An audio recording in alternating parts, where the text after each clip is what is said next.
back on trail. Yep. And today is around day 23, maybe? Yeah, I think 23. We think it's day 23. Today we are going into Sarria. We're probably going to be sorry. Yeah, it's so crowded. Last night was one of my favorite hostels as far as like it had a kitten and it was beautiful. The only drawback, I didn't have a good night's sleep. I'm gonna guess you probably didn't either. Not until it started getting cool. There was no like fan in there, and the way the building's situated, like you don't get a breeze. Like there's a building right in front of like our window and street lights, so it was really bright, very very bright in our room, and it was really hot. So, but I had a kitten, so anyway, it was fine because of that. And we made supper last night there.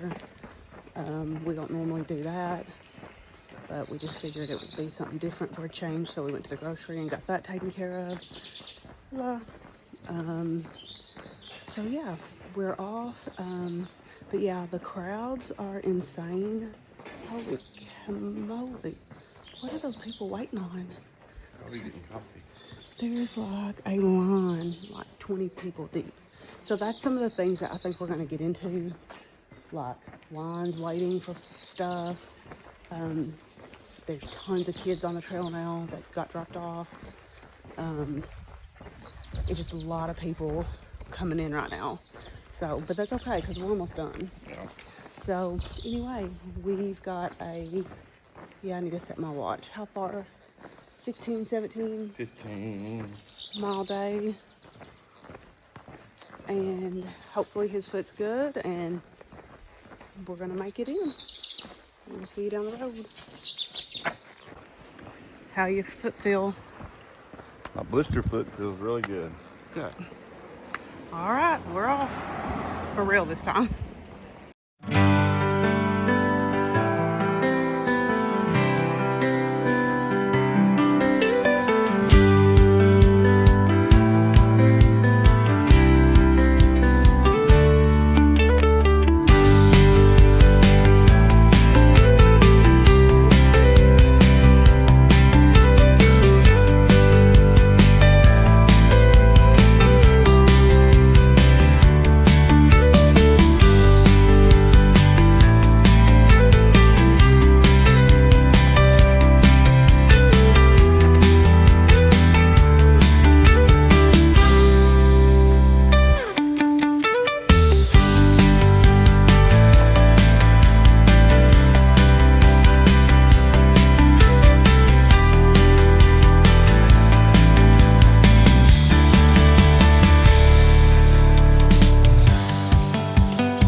So I'm at 5 miles in now, and there's not been any coffee breaks yet.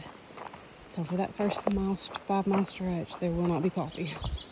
So that's why everybody, I'm guessing, was lined up in town because they were, I guess they probably looked ahead and knew there wasn't any coffee. I did not. Had I known, I probably would have stopped and got some. It is a tough little 5 miles, really. It's up and down, and there's quite a bit of hills. It's beautiful. It's nice and shady. They just need a coffee truck somewhere. I'm hoping in about another mile, it looks like there might be coffee.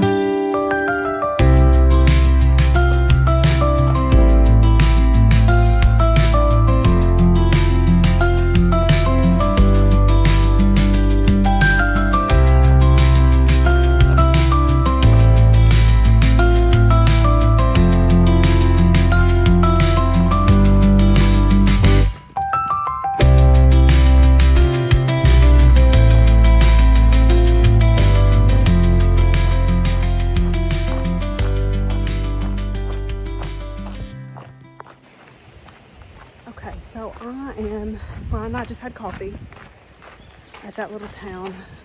It's about 6 miles in. I think I'm about 10 miles from Sarria, maybe a little bit less actually to Albergue. But I'm gonna be super honest, the crowds are a little overwhelming. Like I've always heard, that's just, that everybody comes in to Sarria because that's that last 100K. They can be considered a pilgrim. So that's why most people, or so many people, come in the last 100K. They really have started coming in, I've said in the previous couple of videos, a couple of towns before Sarria. But like, it is overwhelming. I just never, there's a group of kids. I drank my coffee really quickly. I wanted to sit there a little bit. There's a group of kids that was between me and Brian that I think they're the kids that got dropped off possibly at Osobrero. And they're like a school group. They are not being bad, but there's a ton of them. Like I'm talking 50. I don't like getting behind a bunch of people. They're just kids. They're not being bad at all. But kids are just kids, and they're loud and crazy, and that's what they should be because they're kids. My kids at school would be the same way. These are more like middle school, high school kids. And I know it's just going to keep getting more and more and more people. There's a lot of people on trail. I didn't expect it to be quite so many. So that's something I'm going to have to just get used to and suck it up. The quietness of the trail and times being alone on trail is going to be over. We've only got 100 miles left, or less than that actually. So it's all good. It's just things change a little bit once you get close to Sarria. So anyway, so like another thing that is just, I've got used to seeing the kids drinking. Legal drinking age is 18, which of course, like where I'm from, is 21. So they look so young, and I can't get over, with me being a teacher, I cannot get over the fact that they can drink on school field trips. But I finally kind of got a little bit like, okay. I mean, another teacher that speaks really good English, she's not from here, but she's European, was telling me that yes, they can drink at 18, and her kids can drink at 18 when they're on field trips as long as they're 18. And she was like, yeah, that's not an issue. Like, that's normal. It's just so crazy because it's so different. But like where I was drinking coffee, there's kids drinking beer this morning. Big beer things. Like, I don't know, it's just crazy to me. They're not being bad. I mean, like, as far as they're not acting crazy, and all the ones that I have seen drinking, they've not been acting a fool or anything. They just get their beer, and there's just a straight face, and they drink their beer while I drink my coffee. Just crazy to me. But anyway, so I'm ready to get to Sarria.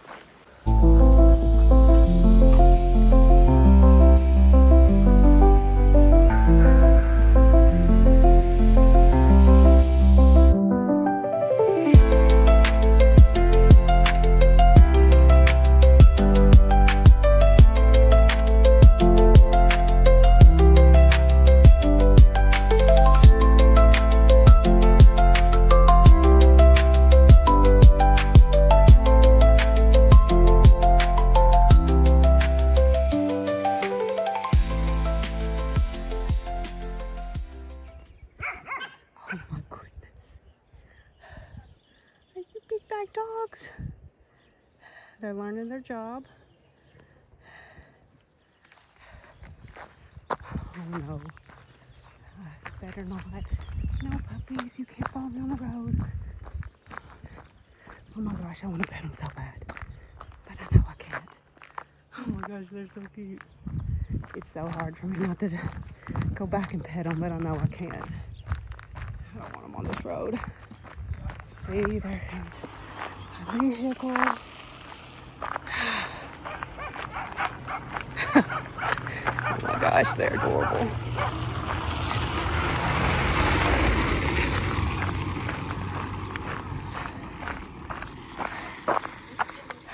Okay, what is this? I'm almost 10 miles in. Well, between 9 and 10. And I'm getting back on pavement for a little bit. Looks like that might be a hostel or something there. Got a little church and some chicks.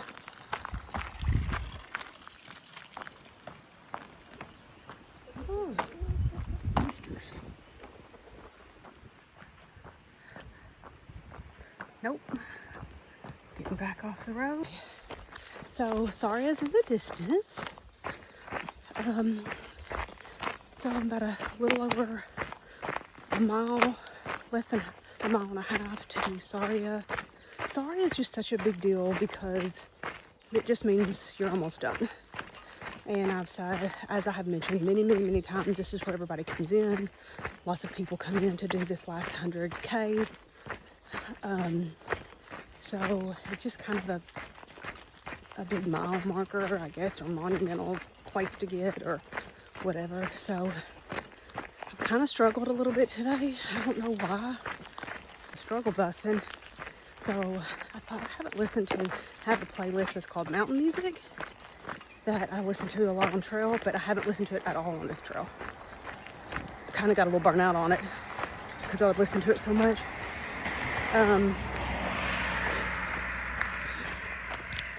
But I put it on. It's just like a Old Faithful songs, and it helped. I was like putting my rally hat on and put my head down, and so now I'm almost there. So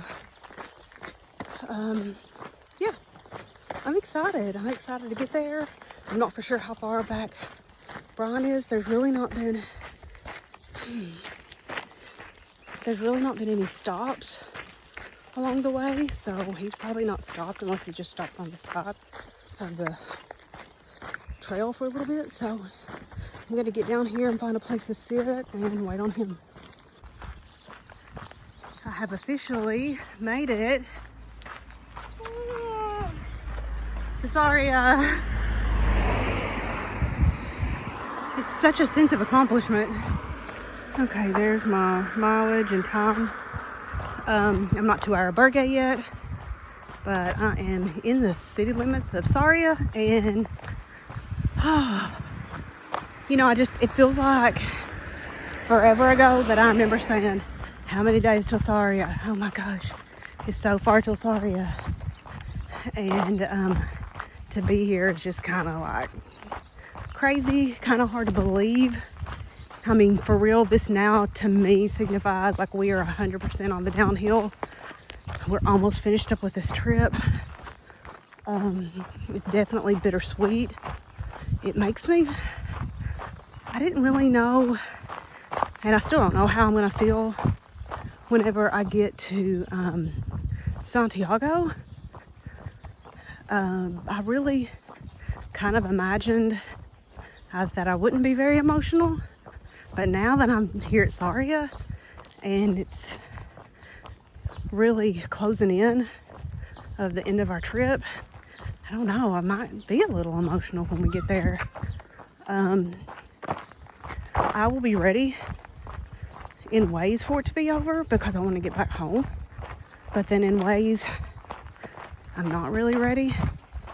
But I mean, all the trips have to end, but to me the best part of this trip or any backpacking or long distance adventure like this is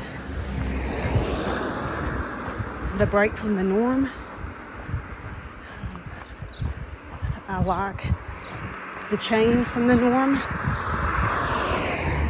This one's a little different just because, you know, I basically left as soon as school got out, so that's a break from the norm for me. You know, summertime, and I haven't really got to just experience regular summer, and I've been gone almost a month, so I really don't have a huge amount of time left, really, before school starts back, which is completely, I can't wrap my head around that. So I really need to kind of decompress and get home and relax a little, I guess, if you will. But there's nothing like being able to unplug and kind of not be in the normal monotony of daily life. So I don't know, anytime that you're out on trail, I don't care if it's just like for a day or a weekend, you have actually time to really think about things and maybe think about things and get in your head a little bit more than what you are. Hola. Hola. Hola. Oh, there's a stork up there.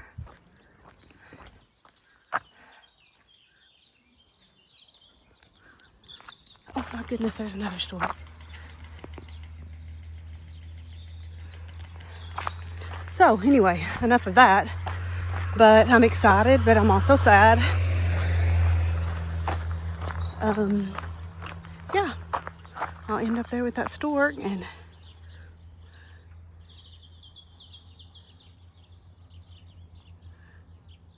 hopefully get down here, get settled, and wait on Brian. All right, I'm gonna try to do this quick because there's one person already checked in. So this is our albergue for the night. We don't typically have this many beds. Like, this will be the most beds we've had. It's really nice. I've tried to get it the best. I would have probably picked that one, but this guy was right before me, so he got it. So Brian and I are gonna be here. The reason I picked it, I would rather have been over here. I'm just afraid it might be hotter. I like this spot better, but I'm afraid it's gonna be hot. And then these are like right on top of each other, so this is a big window that's open. So I'm hoping that's gonna be a good breeze for us. I'm gonna take the top bunk, and I'm thankful I got here early enough to kind of pick what I'm hoping is gonna be the coolest of the, I mean, I've also got that window kind of there, so I feel like this is a pretty good spot. I'm a little nervous about snoring and stuff tonight with this many people, but it's just part of it. And I think this is our last night of dorm style situation. It's fine. I will just say though that sleep is really important for this trip, or any kind of long trail. I think sleep is something to prioritize. And you know, if you're a light sleeper, and I am super light sleeper, and I'm super sensitive to light noise, I'm super sensitive to light. Like, I like a dark room and I like it really, really quiet. You know, it can present its challenges when you're doing things like this, but I don't know, it helps you grow and, you know, be tough. But I do also think that that sleep is important and it helps you recover. And I think it's just as important as trying to get like good food and like nutrition and things like that. So anywho, it is what it is, and I'm going to hope for the best. And it's a nice place, so that's a positive. And hey, we're at Sarria, so we're almost finished. So if I have a bad night tonight, it's not the end of the world, because we're on the downhill slide. So I'm excited, and I'm ready for Brian to get here so we can take a little break and get us something to eat. But I'm going to hang out here and wait for him. I'm going to go ahead and put our stuff on the bed. So basically, when you're in a situation like this, when you're in a private room, you don't have to do this, but in these rooms, you have to basically take this thing and put it over here, and then you're sleeping with that blanket if you want, or you can sleep with yours. Brian will sleep with that. I'm gonna sleep up here. I have a hard time, I'm so short, getting this stuff on, like my top bunk, but I will probably just sleep with my, I don't know, I might sleep with that blanket, or I'll get out my, my quilt, my sleeping quilt. I love my sleeping quilt. It is so soft, but also we've got to be out of here at 8 in the morning, so there's a benefit to leaving it in there, and then that's one less thing I have to pack up. So I'm not for sure yet, but you know what? I've only got one pillow, and why has everybody else got more than one? So benefit of getting here early, I'm gonna take an extra pillow, and that way, in case I need it, I've got it. So yeah, that's definitely a benefit of getting to your albergue early when you're doing like this type of situation, because she just said you're in room 3, we're a full house, so you and your husband take one whole bunk, like top bottom, and which is fine. I don't really care to be up there, and but you get to pick. So she was just like, just pick whatever you want. So that is a benefit of getting out early, getting here early, getting settled. So that's why I wanted to go ahead and get checked in ASAP. So that's home for the night.